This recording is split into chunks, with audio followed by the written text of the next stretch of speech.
जय हिंद। तो आइए आज देखते हैं हम लोग, यह टेस्ट सीरीज पार्ट 2 है और इससे पहले हमने पार्ट 1 पढ़ा रखा है जिसमें 1 से 25 तक क्वेश्चन को करवाए मैथ ऑब्जेक्टिव का, वो भी बिल्कुल थ्योरी के साथ।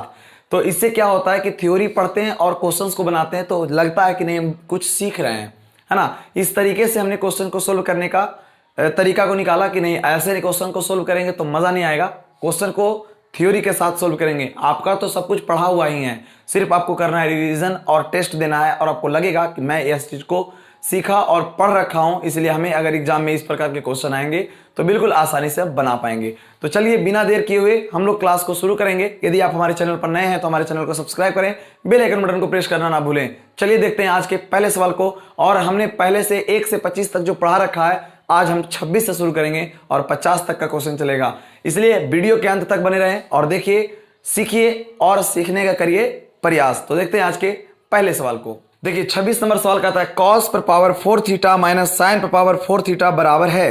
तो चेक करिए, देखिए लिखा हुआ है cos पे पावर 4 थीटा माइनस साइन पर पावर 4 थीटा निम्नलिखित में किसके बराबर है। तो मैंने आप पढ़ाया आपको, या आप जानते होंगे, इसको हम लिख सकते हैं cos स्क्वायर थीटा का square minus sine square theta का स्क्वायर कह सकते हैं। स्क्वायर पावर पे पावर गुना होता है ना, तो यहां हो जाएगा cos स्क्वायर थीटा का स्क्वायर है, हाँ साइन स्क्वायर थीटा का स्क्वायर है, मतलब A square minus B square. Formula होता है A square minus B square का A plus V into A minus V. एक बार दोनों को जोड़ दिया गया, एक बार दोनों को घटा दिया गया। उसी प्रकार से एक बार आप यहां पर जोड़ दीजिए और एक बार इसी मान को घटा दीजिए, तो cos square theta minus sine square theta. हम जानते हैं कि sign square theta cos square theta 1 होता है, तो एक लिखने की कोई जरूरत नहीं है। यहां लिखा हुआ है cos स्क्वायर थीटा, तो cos स्क्वायर थीटा माइनस यहां लिखा हुआ है साइन स्क्वायर थीटा, तो इसको आप लिख सकते हैं साइन स्क्वायर थीटा को 1 minus cos square theta. Formula पढ़ चुके हैं आप। चलिए तो इसे आप क्या कीजिए, सोल्व कर दीजिए। तो cos स्क्वायर थीटा, तो cos square theta minus plus minus 1 हो जाएगा, माइनस माइनस प्लस में cos स्क्वायर थीटा हो जाएंगे। और पढ़ें एक cos स्क्वायर थीटा, एक cos square theta, 2 cos square theta, तो आपका हो जाएगा 2 cos स्क्वायर थीटा माइनस में 1। आपका ऑप्शन देखिएगा, आपका ऑप्शन है 2 cos स्क्वायर थीटा माइनस 1, आपका ऑप्शन ए है। ठीक, चलिए देखते हैं अगला सवाल को। अभी अगला सवाल आपको देखिएगा 27 नंबर सवाल सीखना है। 27 में क्या कहता है, tan 1 degree into tan 2 degree into tan 3 degree into dot dot dot tan 89 degree. इस तरीके के क्वेश्चन को आप कैसे सोल्व कर पाएंगे। तो ऐसे क्वेश्चन का आंसर हमेशा एक होता है, बट आपको मैं समझा करके बताना चाहता हूं कि एक कैसे होता है। देखिए इसे आप इस तरीके से लिख सकते हैं, tan 1 डिग्री आगे से और tan 89 डिग्री पीछे से, साथ साथ कर दिए इसको, इंटू फिर tan 2 डिग्री, अब यहां डॉट डॉट बेस का मतलब यहां 89 है तो यहां 88 भी होगा, तो इंटू tan 88 डिग्री इंटू आगे में tan 3 डिग्री है तो पीछे से tan 87 डिग्री भी होगा। इसी तरीके से आपका बहुत दूर तक जाएगा। और याद रखेंगे कि यहां पर एक आगे से जाएंगे तो आगे से जाएगा तो 44 तक मिलेगा, तो यहां लिखेंगे आगे से 44 तक tan 44 डिग्री, और पीछे से आएंगे तो 46 तक tan 46 डिग्री। इसमें एक फालतू निकल के आ रहा है हमारा tan 45 डिग्री, और इसका वैल्यू 1 होता है, हम जानते हैं। इसको रखिए साइड में, ठीक है। अभी बताइए कि एक को सोल्व कीजिए, सबको सोल्व नहीं करना है, एक को सोल्व कीजिए। तो tan थीटा, तब पढ़े cot 90 minus theta, tan theta तो cot 90 minus theta into tan 89 रहने दीजिए। इसी प्रकार इसको भी लगाएंगे फॉर्मूला, तो cot 90 माइनस थीटा यहां रह जाएगा, घट करके आएगा 89 इंटू tan 89 डिग्री। जैसे इन दोनों में हुआ वैसे ही इन दोनों में होगा, वैसे ही इन दोनों में होगा, डॉट डॉट वैसे ही इन दोनों में होगा। क्लियर। तो हम जानते हैं गुणनफल 1 होता है, व्युत्क्रम का गुणनफल 1 होता है, तो इसका मान तो 1 होगा। तो 1 गुना 1 गुना 1 गुना 1 गुना 1, तो मान तो 1 ही होगा। और tan 45 का मान भी 1 होता है, तो 1 गुना 1 हमेशा क्या हो जाएगा, 1 हो जाएगा। ओके, चलिए देखते हैं अगले सवाल को। क्वेश्चन नंबर 28 कहता है कि यदि 8 tan थीटा बराबर 15, तब आपको मान निकालना है sine theta minus cos theta का। देखिए कुछ नहीं करना है आपको, मैंने पहले ही पाइथागोरस कल के वीडियो में बताया था कि पाइथागोरस प्रमेय से त्रिभुज, समकोण त्रिभुज के कुछ भुजा होते हैं, उसे याद कर लीजिएगा, आप याद कर भी लिए होंगे। और यहाँ लिखा हुआ tan थीटा बराबर हो जाएगा 15/8। कैलकुलेशन नहीं करना ज़्यादा, ऑब्जेक्टिव वाला क्वेश्चन को कम कैलकुलेशन कीजिए, आंसर बोलिए। ये हमारा 90 डिग्री है और ये हम जानते हैं tan का मतलब होता है P/B। P का मान है 15, तक 15 हो गया, B का मान है 8 तो 8 हो गया। तो हम पढ़े हैं 8, 15, 17, तब B का मान मालूम, P का मान मालूम, B का मान मालूम, H का भी मान मालूम। तब से पूछा है साइन थीटा तब P/H, कॉस थीटा तो B/H। P का मान डालिए 15/17, H का मान 17 और B का मान डालिए 8/17। अब यहाँ पे घटाइएगा तो 7/17 आपका आंसर हो जाएगा। चलिए, इसमें बिल्कुल इजी क्वेश्चन है, ऐसे क्वेश्चन पे आप लोग को ज़्यादा फोकस नहीं करना है, ये सब बिल्कुल इजी है। जिस पर आपको लगे कि नहीं मैं इसको नहीं सीख पाया हूँ, उसे सीखने का प्रयास करना है। अगला सवाल को देखिएगा। क्वेश्चन नंबर अगला कहता है कि 4 sec² A minus 4 tan² A। अगर आप NCERT बुक में देखिएगा तो यहाँ पर लिखा हुआ था 9 sec² A minus 9 tan² A। तो यहाँ पर लीजिएगा 4 कॉमन, तो यहाँ हो जाएगा आपका sec² A minus tan² A। ठीक है, आप एग्जाम तक आप हमसे ऐसे ही जुड़े रहेंगे, आपको बहुत फायदा मिलेगा और इतना ऑब्जेक्टिव हो जाएगा कि कुछ कहने का ही नहीं है ना। सब क्वेश्चंस करा देंगे, मॉडल पेपर हो चाहे कैसा भी हो। पहले तो अभी जो मैं क्वेश्चन करा रहा हूँ, जो जैसा भी क्वेश्चन कराऊँ वो सारा क्वेश्चन इंपॉर्टेंट है। फिर मैं आपको मॉडल पेपर से हो या फिर क्वेश्चन बैंक से हो, सारे क्वेश्चन को करवाएंगे और आप बना पाएंगे अच्छे तरीके से। पहले आप हमारे साथ सीखने का प्रयास करिए। तो लिखा हुआ होगा 4 sec² theta minus tan² theta, ये फार्मूला होता है, इसका होता है 1। तो आप गुना करिएगा तो कितना आएगा 4। आपका आंसर क्या हो जाएगा 4। अगर अगले सवाल को देखा जाए,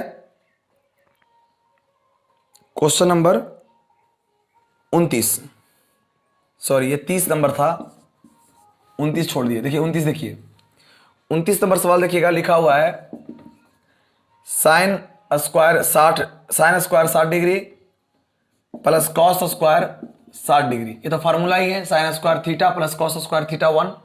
sign square theta plus cos square theta क्या होगा 1 हो जाएगा, बस आंसर इसका 1 हो गया।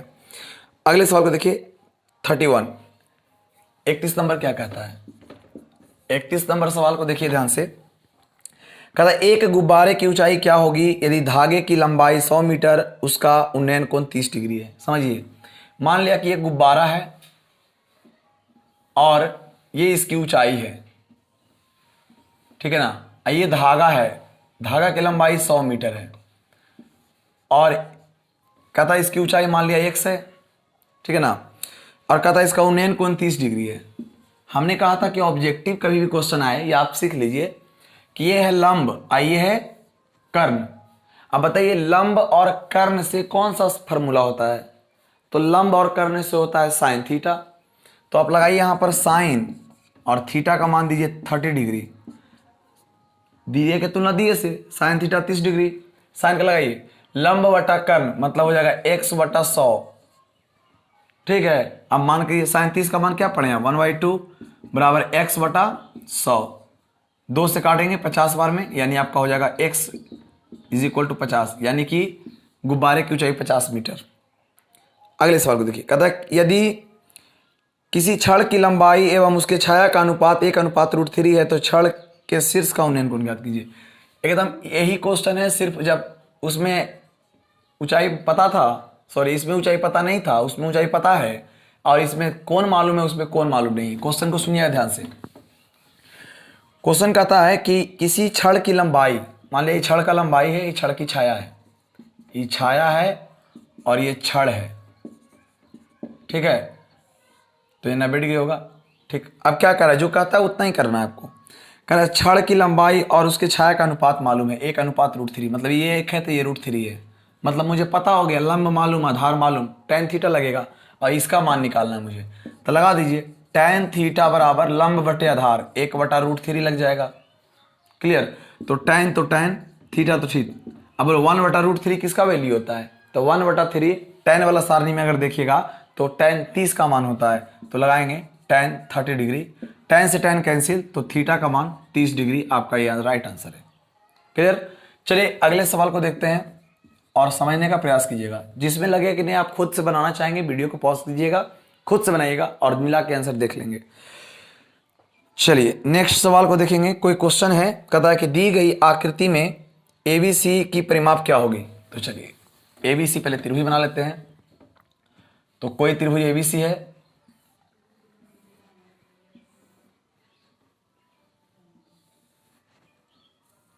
कुछ इस प्रकार का फिगर है। ये 3 बिंदु पर स्पर्श किया गया है और इसका नाम है ABCRPQ 4 6 5 सेंटीमीटर है। कहता है इस त्रिभुज का परिमाप क्या होगा।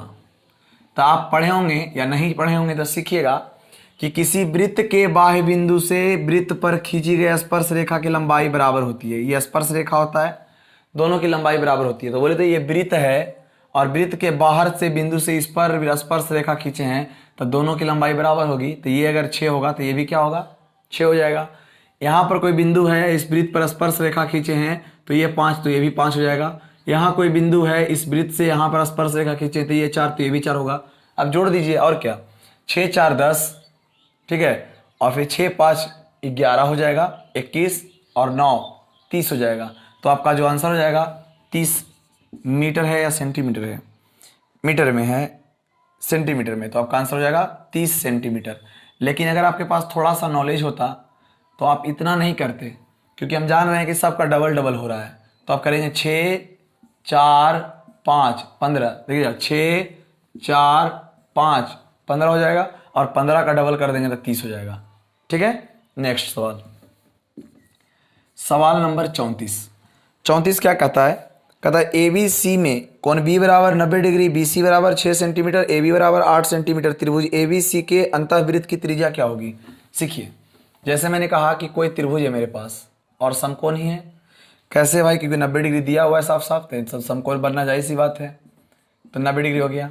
कहता है कि AB कोण B बराबर 90 है, इसका मतलब A और C है ये, तो दिया हुआ है उसमें क्या चाहिए, BC का मान 6 और दिया हुआ है AB का मान 8। तो आपसे पूछा है ABC की अंतःवृत्त की त्रिज्या क्या होगी। अंतःवृत्त की त्रिज्या का मतलब होता है इसके अंदर में एक वृत्त, इसके अंदर में एक छोटा सा वृत्त और इसकी त्रिज्या आपसे पूछा है, मतलब इसकी आर के बारे में पूछा है। तो याद रखेंगे कि अंतःवृत्त का त्रिज्या का सूत्र होता है, अंतःवृत्त की त्रिज्या बराबर होता है लंब प्लस आधार माइनस कर्ण बटा 2 होता है। याद कर लेंगे, अंतःवृत्त की त्रिज्या होता है लंब प्लस आधार माइनस कर्ण बटा 2। तो यहां पर देखेंगे लंब का मान यहां पता है मुझे 8, आधार का मान मुझे पता है 6, लेकिन कर्ण के बारे में नहीं पता है। तो मैंने आपको कल ही पढ़ाया है, आप मेरे रेगुलर हर वीडियो को रेगुलर बना के रखिए, तभी जाकर के एक दूसरे से रिलेटेड रहता है क्वेश्चन।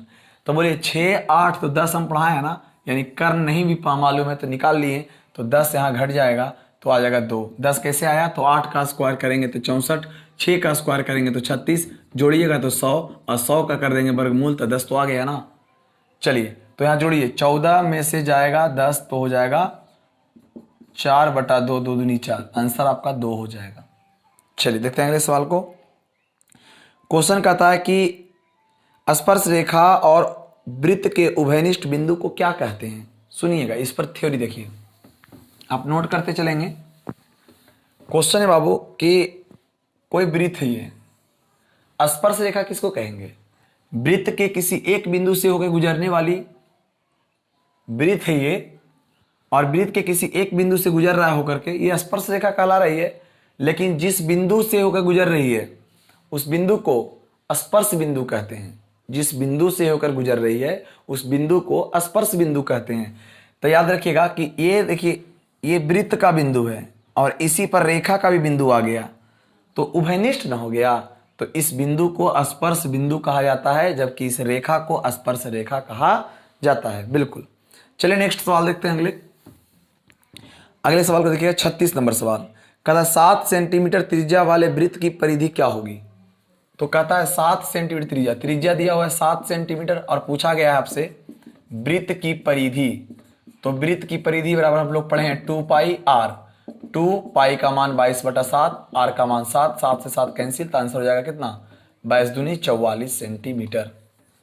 क्लियर। अगर सेंटीमीटर में होगा तब आंसर हो जाएंगे, तो 44 सेंटीमीटर। अगला क्वेश्चन कहता है एक वलयाकार, 37 नंबर सवाल, एक वलयाकार वृत्त की भीतरी एवं बाहरी त्रिज्या 7 सेंटीमीटर एवं 10 सेंटीमीटर है। मतलब क्या कह रहा है कि एक वलय है, ऐसा वलय या छल्ला, इसी को कहा जाता है वलय या छल्ला, इसी को कहा जाता है वलय या छल्ला, जिसकी त्रिज्या बाहरी त्रिज्या 10 दिया हुआ है, जबकि भीतरी त्रिज्या 7 दिया हुआ है। तो आपसे पूछा है कि इस वलय का क्षेत्रफल क्या होगा, इस वलय या छल्ला का क्षेत्रफल क्या होगा।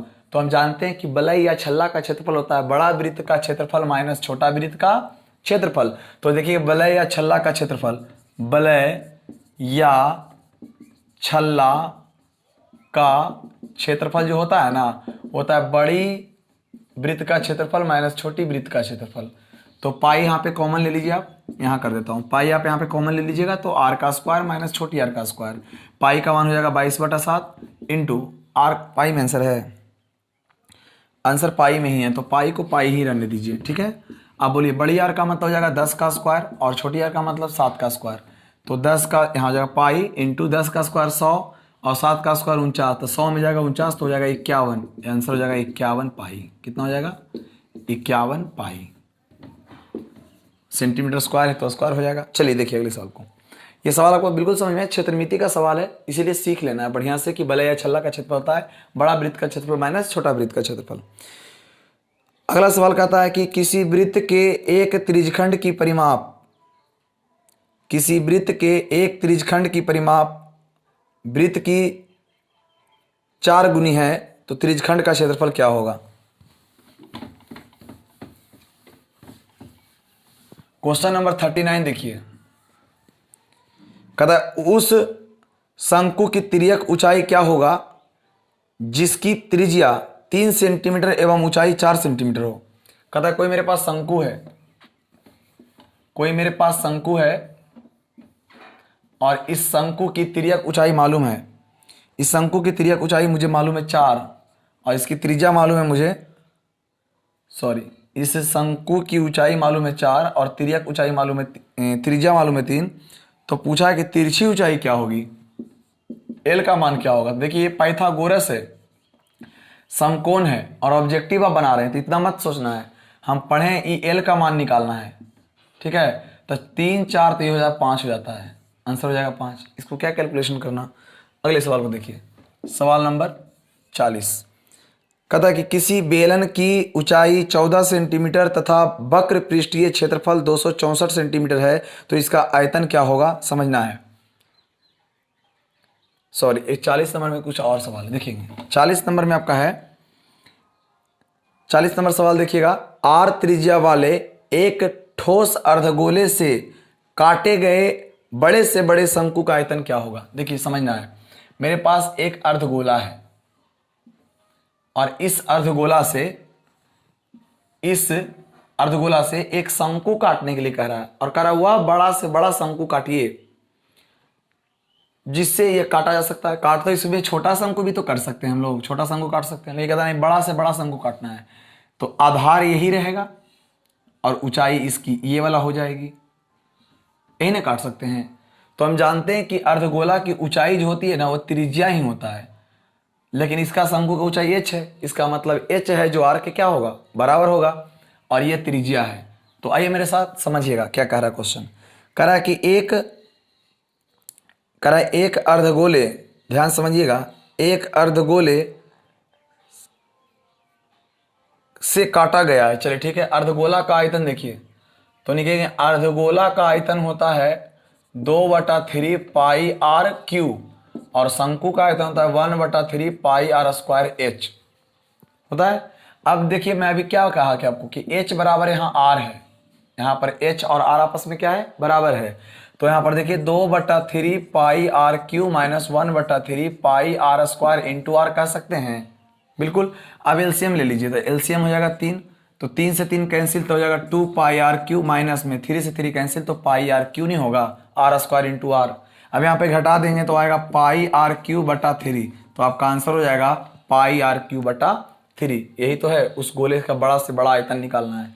चलिए आगे बढ़िए और देखिए, इसको एक तरीके से और समझ सकते हैं। पहले इस फिगर को थोड़ा सा देख लीजिए, इसमें डायरेक्ट इतना करने की जरूरत ही नहीं है। आप ये समकोण देख रहे हैं, ये देख रहे हैं, आपका इसका सूत्र लगा दीजिए, तो 1/3 into pi are square h होता है। हम जानते हैं कि ऊंचाई जो होता है आर के बराबर होता है, तो आपका आंसर हो गया pi are square pi R Q बटा 3, डायरेक्ट आंसर हो गया, देख लीजिए। तो उतना करने की जरूरत नहीं है, जैसे आपको इच्छा करे वैसे आप कर सकते हैं। चलिए अब समझते हैं हम लोग। कहता है कि ऊंचाई दिया हुआ है, 41 नंबर सवाल, ऊंचाई दिया हुआ है 14 सेंटीमीटर। कहता है वक्र पृष्ठीय क्षेत्रफल 264 है, यानी दिया हुआ वक्र बेलन के वक्र पृष्ठ का क्षेत्रफल, वक्र पृष्ठ का क्षेत्रफल 264 सेंटीमीटर स्क्वायर। हमसे बोला है कि इसका आयतन क्या होगा। तो सबसे पहले शालीनता समझिए मेरी बात को, कि आप क्या करें, दिए की तुलना दिए से कर दें, क्योंकि आपको त्रिज्या मालूम नहीं है। जब तक त्रिज्या मालूम नहीं होगा तब तक आयतन निकलेगा नहीं। तो निकाल दिए, बेलन के वक्र पृष्ठ का होता है 2 पाई आर एच, और यहाँ होता है क्या चीज, यहाँ होता है 264। अब इसको कहिएगा 2 गुने 22/7 गुने आर गुने एच का मान 14 है बराबर 264। अगर 2 से आप यहाँ काटते हैं तो 132 बार में कट जाएगा। 22 से काटिएगा तो 22 छक 32 से कट जाएगा। 7 से काटिएगा 7 दूनी 14 कट जाएगा। 2 से काटिएगा 2 3 6 कट जाएगा। तो आर का वैल्यू 3 आ गया। मुझे निकालना है कि आयतन क्या होगा।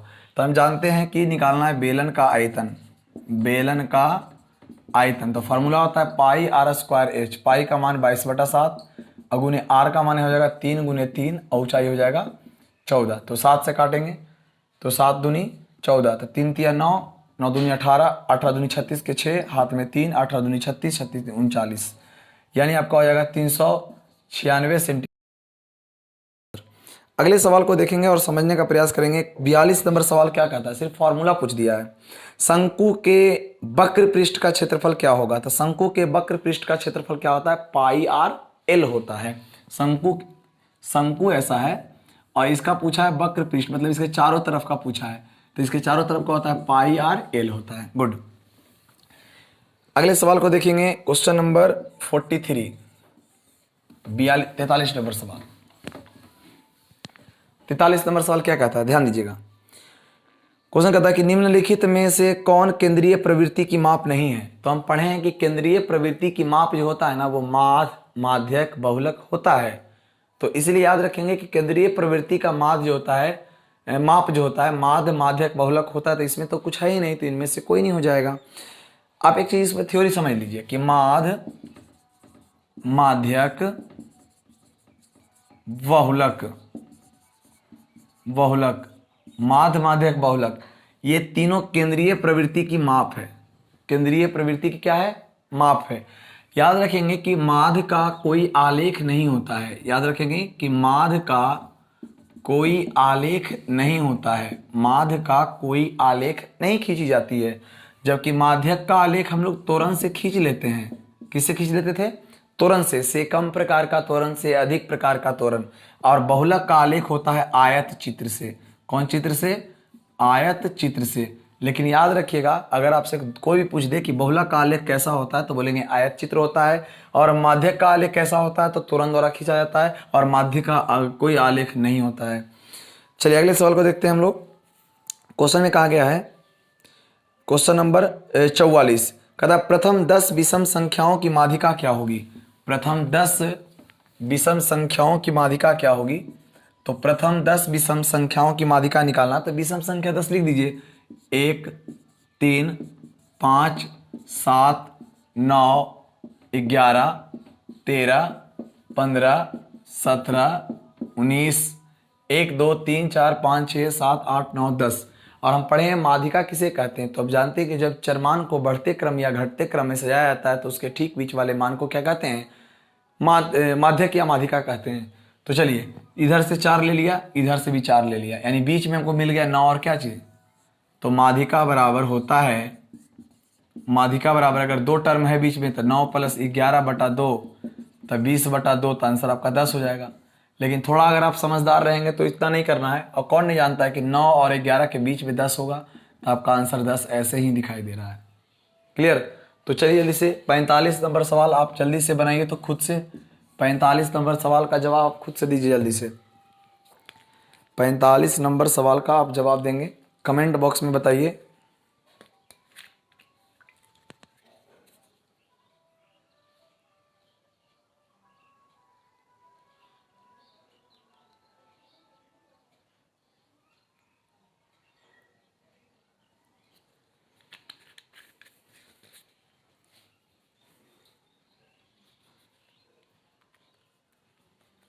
चलिए 45 नंबर बन गया होगा आपसे,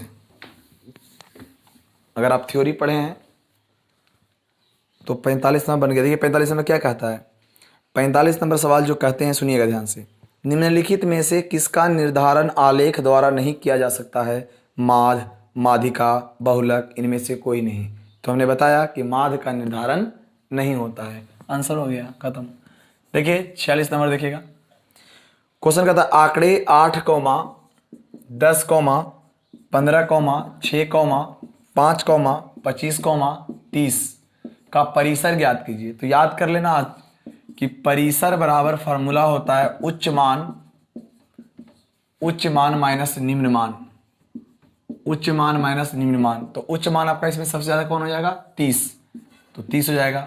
निम्न मान कौन होगा, तो निम्न मान हो जाएगा 5, तो आपका परिसर हो जाएगा 25। क्लियर। क्वेश्चन नंबर नेक्स्ट देखिएगा, बहुत ही इंपॉर्टेंट सवाल है ये लोग, है ना। बहुत सारा आसान भी क्वेश्चन है और भारी भी है, लेकिन अगर सीखिएगा तो आपके लिए कुछ भी भारी नहीं है, ठीक है। कैलकुलेशन पे विश्वास रखिए। चलिए थोड़ा सा प्रायिकता पे कुछ क्वेश्चन आ गया है, थोड़ा सा 2 मिनट का थ्योरी सुन लीजिएगा तो क्वेश्चन सारे बन जाएंगे। ध्यान से सुनिएगा, देखिए समझिएगा। प्रायिकता, इस पर 2 मिनट ध्यान से सुन लीजिए, सारे क्वेश्चन इस पर डील हो जाएंगे। प्रायिकता में ध्यान दीजिएगा, इस पर जितने भी क्वेश्चन आएंगे लगभग आपसे बन जाएगा। प्रायिकता क्या होता है यहाँ तो बताया नहीं जा सकता है कि अभी 3-4 क्लास 5 क्लास में खत्म होता है चैप्टर, तो यहाँ पे मैं थोड़ा सा हिंट कर देता हूँ, समझिएगा। किसी की भी प्रायिकता अगर निकालने के लिए कहेगा तो जिसकी संख्या होगी, जिस घटना का प्रायिकता पूछेगा उस घटना को ऊपर रखेंगे और कुल घटना की संख्या को नीचे कर देंगे, आंसर हो जाएगा। क्लियर। अब मैं बताऊंगा कैसे होता है, लेकिन इस पे कुछ 5 स्टार है जो बहुत इंपॉर्टेंट है, इसको ध्यान दीजिएगा। पहला स्टार में आपको मैं कह सकता हूं, ध्यान देना, 5 स्टार को याद रखिएगा कि पहला बात में मैं ये कह सकता हूं कि प्रायिकता जो होता है ना, उसकी जो निश्चित घटना होती है, निश्चित या संभव, निश्चित या क्या चीज, संभव घटना जो होगा ना उसकी प्रायिकता 1 होता है। निश्चित घटना की प्रायिकता या संभव घटना की प्रायिकता हमेशा 1 होती है। याद करेंगे, अगले सेट में भी आएगा क्वेश्चन, जितना सेट में दूंगा उसमें टोटल में रहेगा क्वेश्चन, एकदम फिक्स कर देता हूं। और अगला स्टार में बता रहा हूं क्या कि अनिश्चित, अनिश्चित मैंने कहा या असंभव कहा, तो असंभव घटना बोले या अनिश्चित घटना बोले उसकी प्रायिकता एकदम बिल्कुल 0 होगी। क्लियर। 0 कब होगा, जब असंभव होगा। जैसे एक पासे में 1 से 6 तक संख्याएं लिखी होती है, अब हम आपको कहेंगे कि एक पासे को उछलाने पर 7 प्राप्त होगा, 7 कभी आ सकता है, संभव है, तो इसकी प्रायिकता 0 हो जाएगा। अगला स्टार में याद रखिएगा कि प्रायिकता का जो मान होता है ना वह हमेशा 0 से 1 के बीच होता है। प्रायिकता का मान जो होता है हमेशा 0 से 1 के बीच होता है, यानी प्रायिकता का जो आंसर होगा वो 0 से बड़ा होगा लेकिन 1 से हमेशा क्या होगा, छोटा होगा। और 0, 1 एक बॉर्डर का काम करता है, निश्चित घटना और अनिश्चित घटना। अगला है कि किसी में अगर आप प्रायिकता बना रहे हैं और प्रायिकता बनाते समय आपका मान आंसर माइनस में आता है तो वह आपकी प्रायिकता नहीं होती है, यानी प्रायिकता का मान ऋणात्मक नहीं होता। याद रखिएगा, प्रायिकता का मान ऋणात्मक मतलब माइनस में नहीं होता। याद कर लीजिएगा कि प्रायिकता अगर माइनस में दे दे तो बोलेंगे यह प्रायिकता संभव नहीं है, ये प्रायिकता गलत है, माइनस में नहीं होता प्रायिकता। अगला स्टार है बुआ कि अगर हम मैच जीत रहे हैं तो मुझे हारने की भी कुछ प्रायिकता होगी। यानी एक फॉर्मूला बनता है कि यदि कोई घटना ई हो, अगर कोई घटना ई हो तब probability of E plus probability of E not is equal to 1। मतलब याद रखिएगा इस बात को एकदम फिक्स तरीके से, probability of E plus probability of E not is equal to 1। मतलब अगर कभी आपको दिखाई दे ऐसा तो आपका आंसर हमेशा 1 होता है। और इतना स्टार आप नोट कर लीजिए कॉपी में, क्योंकि बहुत इंपॉर्टेंट होने वाला है। और देखिए अब हम लोग चलते हैं अगले सवाल पे। क्वेश्चन नंबर आ जाइए 47।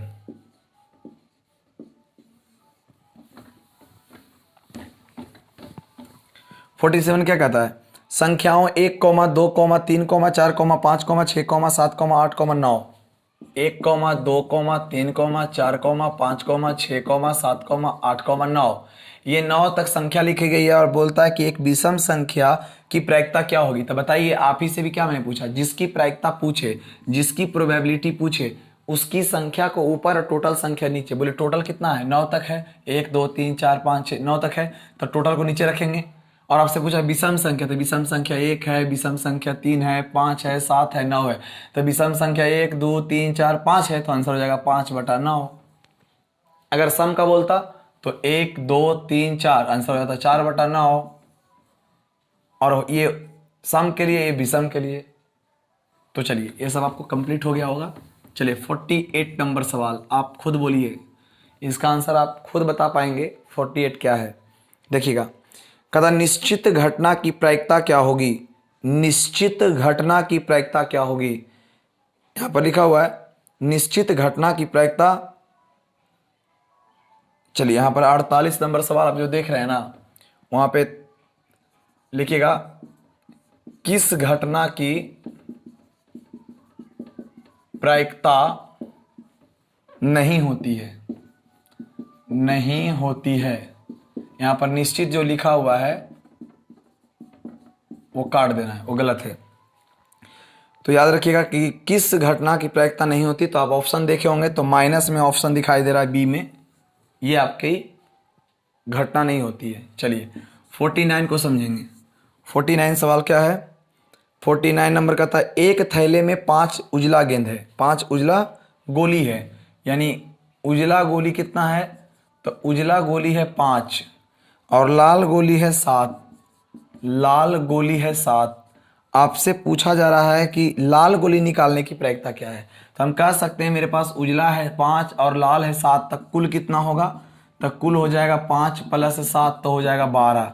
हमसे पूछा लाल होने की प्रायिकता क्या होगी, मतलब प्रोबेबिलिटी ऑफ लाल गोली। लाल गोली हम बताए थे कि लाल गोली की अगर प्रायिकता पूछे तो लाल वाला संख्या ऊपर और टोटल संख्या नीचे, आपका आंसर हो जाएगा 7/12। चलिए आज का अंतिम सवाल है, ये 50 नंबर सवाल आज का अंतिम सवाल है और उम्मीद करते हैं आप इस सवाल को अच्छे तरीके से बना पाएंगे। क्वेश्चन कहता है कि एक पासा फेंकने पर 4 आने की प्रायिकता क्या है। देखिए ध्यान से, एक पासा को जब हम फेंकेंगे तो प्रायिकता का मान पूछा है हमसे। तो हम जानते हैं कि जब एक पासा को फेंका जाता है तो 1 निकलती है, 2 प्राप्त होता है, 3 प्राप्त होता है, 4 प्राप्त होता है, 5 प्राप्त होता है और 6 प्राप्त होता है। इसके अलावा कुछ और प्राप्त तो नहीं होते हैं। तो हमसे पूछा गया है ना कि प्रोबेबिलिटी हम 4 हो, जैसे फेंके पासा तो 4 आना चाहिए। तो पासा को आप कितना बार भी फेंकिएगा, अरे 4 एक बार है बाबू, तो घटना तो एक ही ना हो सकता है 4 का। तो घटना 1 हो गया, मतलब 4 होने की संख्या 1 हो। टोटल कितना है? तो टोटल 6 है, तो आंसर हो जाएगा 1/6। तो ये 25 सवाल था और 25 सवालों को मैंने सोल्यूशन करने का प्रयास किया, अच्छे तरीके से समझाने का प्रयास किया। आप इसी तरीके से हमसे जुड़े रहेंगे यूट्यूब के माध्यम से। हम प्रत्येक दिन आपके लिए 25 क्वेश्चंस लाएंगे और कभी कभी क्वेश्चन का रिपीट भी कराऊंगा जानबूझ करके, ताकि आपको देखेंगे कि क्या आपको बातें याद है या नहीं है। क्योंकि पढ़ाई तो सभी जगह हो ही रही है, लेकिन ऑब्जेक्टिव इस प्रकार का टेस्ट फ्री टेस्ट सॉल्यूशन आपको मिलने वाला नहीं है। तो आप अच्छे तरीके से अपनी क्षमता को देख सकते हैं और हमसे जुड़ करके बहुत कुछ आपको सीखने को मिलेगा। तो इसलिए आप अपने दोस्तों के पास इस वीडियो को शेयर कर दीजिए ताकि उन दोस्तों को भी इससे कुछ लाभ हो सके और सीखने का उन्हें भी कुछ मौका मिले। तो चलिए आज के लिए बस इतना ही, मिलते हैं नेक्स्ट वीडियो में। जय हिंद।